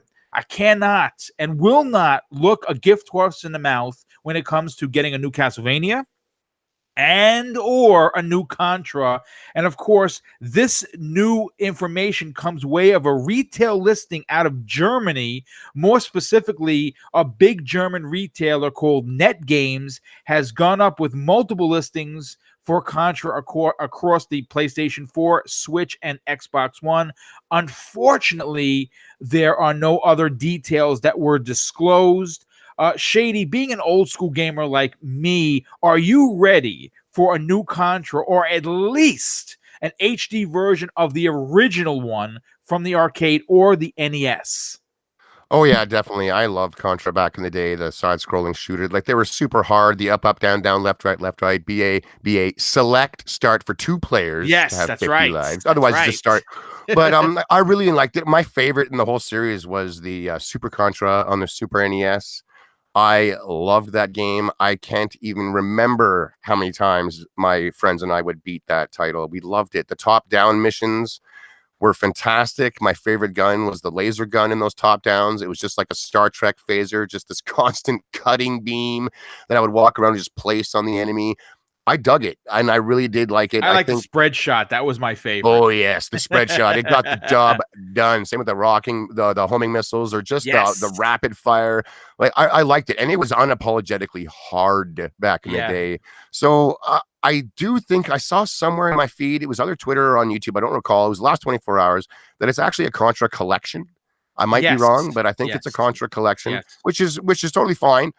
I would like them to, obviously they're going to come out and they'll be HD and stuff, so they run nice on our TVs. But it would be cool if they were to kind of remaster 1 or 2 of them, so they weren't just the old games, the old graphics looking on a 4K, but redo it, same type of gameplay, but full-on remake of the graphics and stuff, something a little bit more modern. That'd be sweet, but I don't expect it. I don't think that's what's going to happen. I am excited. I just hope that they don't gouge us and they're like, yeah, $30. Like, no. Yes, I agree. I don't want to be paying way too much for this type of thing, but I am willing to throw down, 15 to 20 at the most. I think it could be really good. A definite nostalgia trip, man. And nostalgia, really, that's like the only real life, almost kind of fountain of youth / time machine we've got, man. It makes you feel young, makes you reminisce about back in the day when things were good, and that's a nice feeling. So it's nice to see some of these older games come back and have a lot of your favorites together as well. Yeah, no, I'm right there with you, dude. I'm excited because obviously we're old school cats, right? And Contra, man, if you grew up around those days, Contra, Super Contra. I mean, this as the numbers started to increase, some of the games weren't as great as the original, but I would really be impressed to get an HD version or a remaster of the original. All they have to do is just up the graphics into 2019, standards, and I think everyone would run out and buy it because obviously it's Contra. I mean, what's not to like? You're shooting aliens, for crying out loud, and you could play with a buddy, and more than likely the the Konami code would work. But I want to move on to the next topic, Shady. Look. Now, I had this in the show notes. Sony Interactive will be showing off 2 games via trailers this week, and it turns out that breaking news, Death Stranding was one of them. Now, I'm going to be honest with you, folks, okay? I watched the trailer as Shady was speaking, and I have to say, graphically, it looks like what you would expect from a Sony first-party game. Looked fantastic. I'm going to be honest with you, though. What I saw did not get me hype enough to run out and buy this day one. I saw him. I didn't see any gunplay. Again, I was doing the show at the same time, so if I missed it, I will watch it again. But I saw him fighting dudes with luggage, literally beating people with a piece of yellow luggage in his hand. And I was like, well, that's not really what I expected. I saw him running around the countryside on a a futuristic motorcycle, which looked cool. Michael Madsen, he looks like, I mean, all the characters look like their real life counterparts. Obviously, Daryl Dixon from The Walking Dead looked perfect. They all looked great. The story, I'm going to be honest with you. Again, I'm doing the show, so I'm not really paying as much attention as I should. Looked a little wacky. I'm going to be honest. I'm going to watch again. Am I going to miss this on launch? More than likely, the answer is yes, because it did not show anything more to me as a gamer. Like Last of Us 2, which is the second part of this story, which is supposed to be not only get a release date finally for the love of Jehovah, but we're going to get to see some serious gameplay. Now that I'm buying the collector's edition, no questions asked. I have the original collector's edition right above where I am with Joel and Ellie. It's an amazing statue. The Last of Us was an amazing game, so Boom is hyped for that. Now, do I think it's coming in this year? I still don't. I'm going to be honest. I think we're going to get that in like the January, February-ish. Because they do very well. Horizon Zero Dawn, love that title and that franchise. Came out at the beginning of the year, did well. God of War came out in March, did very well. So it's a good block for Sony to release their single player games. But I am not impressed with what I saw with Death Stranding. And I am hoping that we do get an official release date. Shady, first of all, you didn't see The Last of Us. I know you're going to watch it, so you can't comment on that. But are you excited to finally get a release date and a new gameplay trailer for The Last of Us 2? One of two things that are supposed to happen this week from Sony. Oh yeah, with Last of Us 2, I'm hyped for that. And quickly on Death Stranding, I mean, like I've my opinion on the matter anyways, is there's nothing like getting a nice, cheap, used PlayStation exclusive game. Like they to a lot of gamers, they are one and done games. They play them, they beat them, they're done in 20, 30 hours, and they want to sell it. They're done with it. And there's a lot of people that do that. I mean, the games sell big, and a lot of those people do want to turn around and make what they can off of it. And I find within a month or so, I'm getting these games for less than half off by buying them used. They're all patched up. They're running better. They're looking better. I'm looking forward to a patched up, cleaner Days Gone when we finally do get it. But that's my take on Days Gone. It's not going anywhere. Being a single player game, I don't need to get in on it when it's hot, if you will. I'm not one to give spoilers away for a lot of stuff that I play, and I appreciate it when other people are the same. So it's single player games, man. You can really just be like, I enjoy it. Or you don't. You can't get into the details because you're spoiling it for somebody out there. So they're hard to talk about. So but not Death Stranding, Last of Us 2, that gameplay they showed was almost too good to be true looking. Like the new animations they have going are unbelievable looking. They're transcending anything I've seen in any other game. I believe that they're real. I do, but it's kind of like, I need to actually play this sucker and see it for real to truly believe that this is going down that smooth. The game was violent. It was intense. It was dark. It looked like a really smooth playing Tomb Raider, if you will, like with just the movement, the stealth mechanics, the combat involved. But it just looked really dark, really violent. The graphics were stellar. I mean, Sony, they are really, really, really good at telling those. I have a PlayStation 4 for their single player content. I love just about everything that they do. First of all, I have to do a big apology because I got the actor all wrong. I said Michael Madsen. I don't know why I said that. It's actually Mads Mikkelsen. Mads Mikkelsen, yes. I didn't clue in the actor.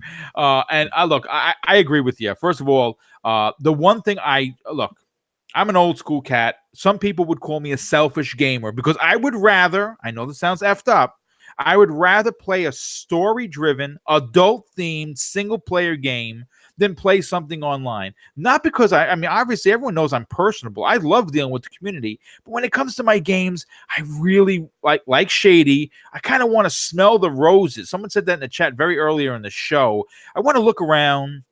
I want to read I want to enjoy reading the text. I find a piece of paper. I don't just push A and move past it or push X. I want to read about it. And that's what I really enjoy about Sony's games is that they're very story driven. They're graphically masterpieces. All their first party stuff is just amazing, which is why I own a PlayStation 4. That's all I play on the PlayStation 4 Pro, which I have a God of War edition thanks to the Mrs. Boomstick, who surprised me last year.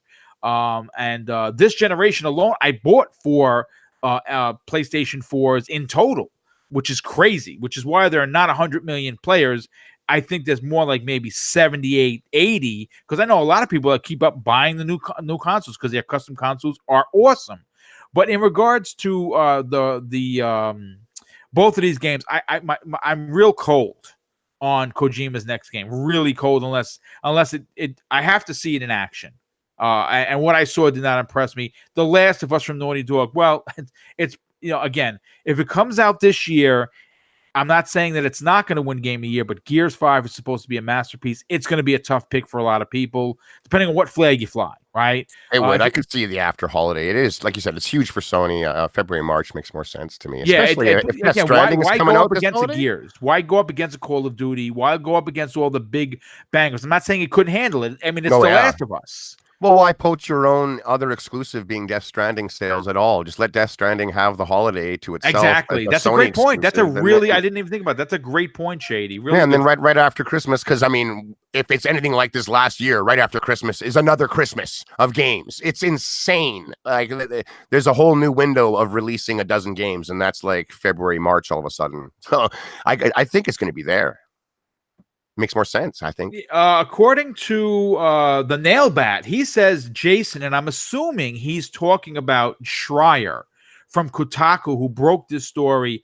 He's saying Last of Us 2 is delayed until February 2020, which, I mean, we can't really say.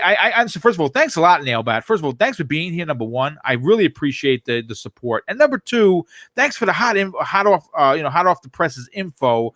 I wouldn't necessarily call it a delay because we never really officially got a release date, but I think that February it's a great month for Sony.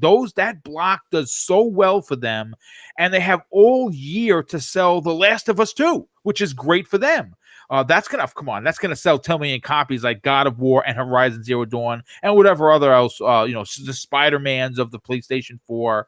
I'm excited, but I want to talk about the next topic because we're past an hour and a half, folks. Listen, with Shady and we're long-winded. We talk a lot, so these shows are probably going to be a little bit more than 90 minutes. I hope you hang around. There's a new rumor that The Witcher 3 is coming to the Nintendo Switch this September. Oh. And I kind of wonder how the hell are they going to pull that off? That game is massive. And the Switch, great looking. I mean, their Nintendo games are great. And like Doom and Castle Wolfenstein, they look great on there, but can they pull off a Witcher? This comes to us from Reset Era. The guy's name is Jim Catcher, provided evidence of a few retailers listing the Game of the Year edition for Switch, which has all the DLC, which is even bigger. Shady, look, here's the thing. Unfortunately, listings aren't always the most reliable when it comes to the retailer. So you have to take this with a bit of a grain of salt. But at the moment, CD Projekt Red hasn't announced anything or even hinted at a Switch port from the 2015 award-winning game. I don't know if it can actually run. First of all, the size and scope of Witcher 3 seems impossible to run on the Switch, but I'm not a developer. I don't know the tricks. What they learned from 2015 to 2019, they could fit all that information on a thumbnail for all I know. First of all, as a fan of gaming, are you excited to see this come to the Switch? It's big, if true, for the Switch. It really is. There's a lot of people over there where that is their primary place to play. They want to take The Witcher on the go. They might have really long, public transit commutes, what have you. I don't need to come up with the reasons these people want to play games on the go. There's a lot of people that do.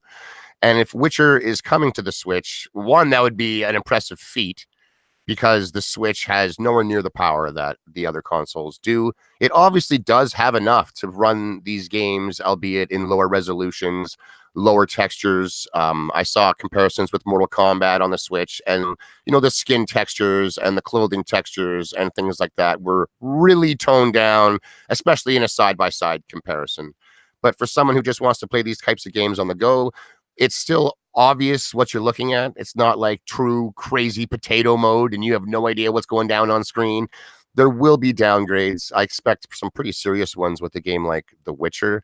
I'm just wondering how it's going to be able to work space-wise for the hard drives. The hard drive on the Switch is, well, it's laughable. It's so small, tiny. It is. You got to go out and buy all these little micro SDs. They're not super cheap. Like, they're affordable. But, when games are 50 gig or more, it gets up there when you can't just plug in a big, fat external drive like we can on the Xbox or PlayStation or your PC. So they're going to run into some issues. It'd be nice if they could. I'd be interested to see how it runs and just how it plays, what it looks like and stuff. But I wouldn't be too surprised. It kind of intrigues me and is a little bit of a shame that all of a sudden the Switch is hot for third party when they couldn't give a damn about it. I know. Well, that's because it's the console selling. Yeah. And I just think it just showed that the relationship, I think, with Nintendo and a lot of third party isn't the greatest. And a lot of third party, I think, just sort of doubted what Nintendo was going to do with the Switch, considering the Wii U just did not do so good at all. So they all sat back and waited. And that's a money reason, which is unfortunate because, I understand it's a business thing, but just as a gamer, non-business affiliated, it's a shame that so many gamers kind of went without anything but Nintendo games for over a year or plus because the third party just ignored it until now. Yeah, no, real quick. The Human Spider, that's why I was laughing during your what you were talking about. He says, Witcher 3 potato mode. It's the lowest of the low setting on PC. That might be what the Switch version is. It might be. Yeah. I hope not. I hope it's not the potato mode, but that's a great comment, dude. Real quick, let's continue on to the next topic, and I think you're gonna dig this, Shady, because I know it's right up your alley. Battlefield 5 adding new maps this week that will take players to Greece. And this proves once again that DICE not only truly cares about the franchise, but more importantly, helping the fans who have been supporting this game since the beginning with constant contact. Yesterday, developer DICE and publisher EA announced that they will be adding a new map to Battlefield 5 this week on May 30th, which I believe is tomorrow. Yes, tomorrow, dubbed the Mercury map. The map will bring players to the beautiful coasts of Greece and, of course, will be given to the PS4, Xbox One, and PC players for free via an update on Thursday. The new Mediterranean map features a massive invasion along with Cretan, with the Cretan coast, and is notably based on the real life World War II events of Operation Mercury. First of all, Shady, as a fan, as someone that's still playing Battlefield, how exciting is this? But more importantly, how dope is it that it's a free update? That's awesome. I love Battlefield. I've never been a fan of the Battle Pass, the season pass formula. I don't like it. Often when I do buy it, no one's playing. No one's playing the maps that I feel like to you're pay wasting your money, is what you're saying. I do, and that's not a good look for the company. It turns me off of buying season passes in the future. I don't like it. I do like the free model. I will not pretend, though, that the amount of the content has been equal. Back when people were paying for it, there was more of it, and it was coming a bit quicker. Whereas now that it's free, it seems that it has slowed down a little bit, but it is still coming.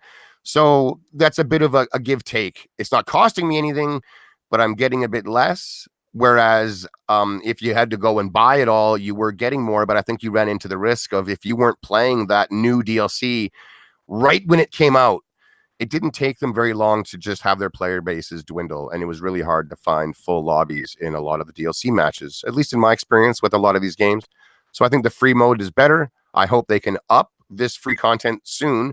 But I watched the trailer actually for this map before we went live, and it looks gorgeous. It looks unbelievable. It does it not? Yeah. It does looks unbelievable, so nice, dude. And I like aesthetics that have like coastlines and stuff. I really do like it when you can get some water physics going when you get the openness of the world. Yeah, I like it a lot. So I'm excited with it. That's some really great news. There was some unfortunate news that I found out also this morning, is that they pulled Frontlines and Domination from the playlist that you can just choose due to lack of popularity. And that's a bummer for me, because Domination was almost my favorite mode. That was just the infantry focused conquest. There was three little flags you had to capture, and Oh, okay, everyone was on okay. foot. So it's just kind of a faster paced conquest without vehicles. And that's been my favorite mode, or one of my favorite modes in all of Battlefield all the time. So to find out this morning that I can't just click on it and choose it anymore was disheartening. But almost every mode in Battlefield 5 I do play. I like the game a lot, and this is certainly a reason to dive right back into it. Yeah, absolutely, dude. Well, listen, we have breaking news, and I love when we get breaking news, folks.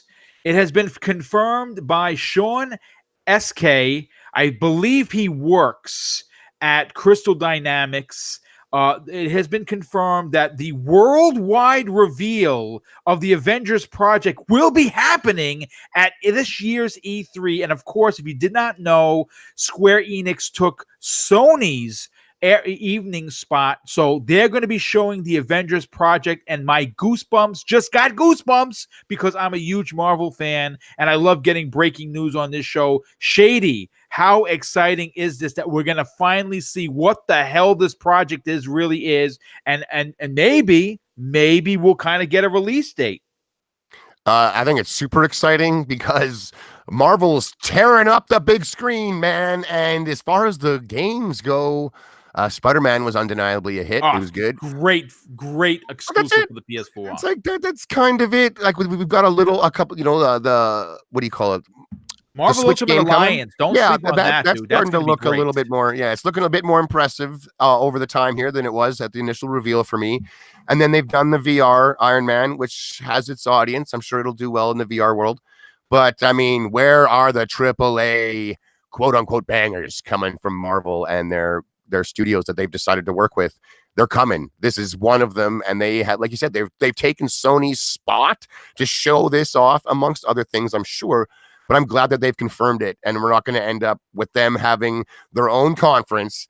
We all tune in, and somehow, some way, we're in an alternate dimension where they just don't talk about it at all. Like, they've confirmed it now. That is awesome. It's nice that we just can all be excited to tune in and see what this is. My expectations are huge. I want something that is just amazing, something that can mirror the quality and the time put in and all that the movies have done. Like, show the franchises respect, give these games a giant budget, give them all the time that they need to get it right. And man, I just hope they come out and nail it. I don't want it to be only for the fans of comic books. I want it to be for all the gamers that maybe aren't comic guys, but the gameplay is undeniably fantastic. Like, I'm really, really excited. This confirmation's got me hyped, man.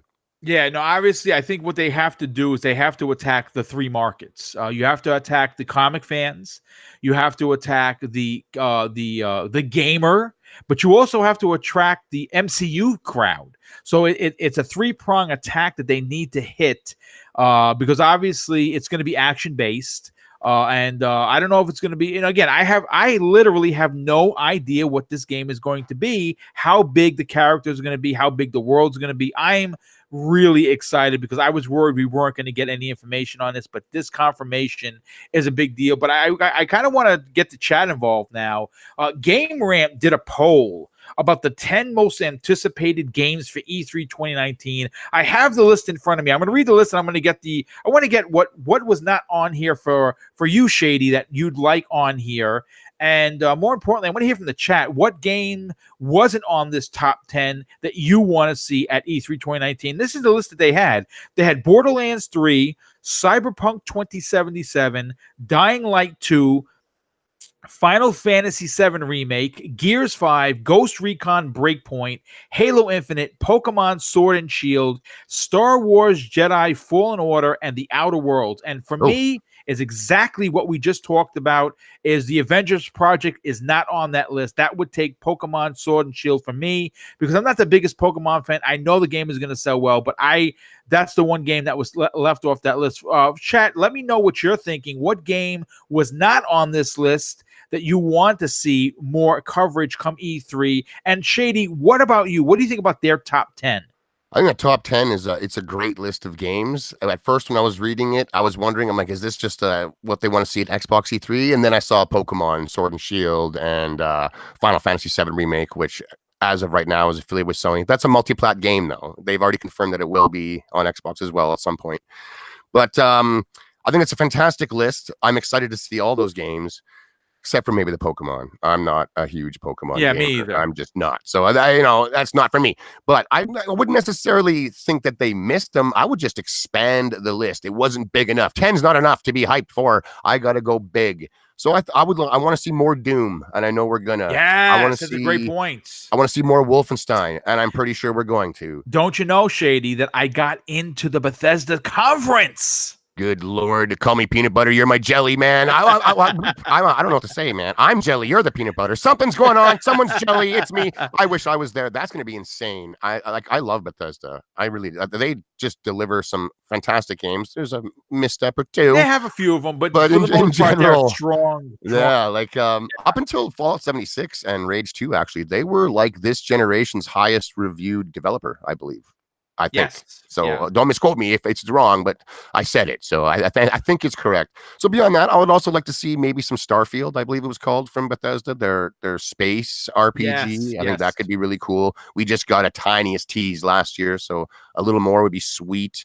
I'd like to see Metroid, if there's something to see from Nintendo. They came out with the splash screen. That's it. And then almost a year later, they had to come out and say everything they've worked on has been rebooted, restart, which is unfortunate. So we've had almost a year of time. I hope there's something they can show that's more than a splash screen of Metroid 4. I would like to see that. Beyond Good and Evil 2 is jaw-dropping. I've been following that game over the last year, and the scope and size and scale of the things they're showing, I don't think I've ever seen.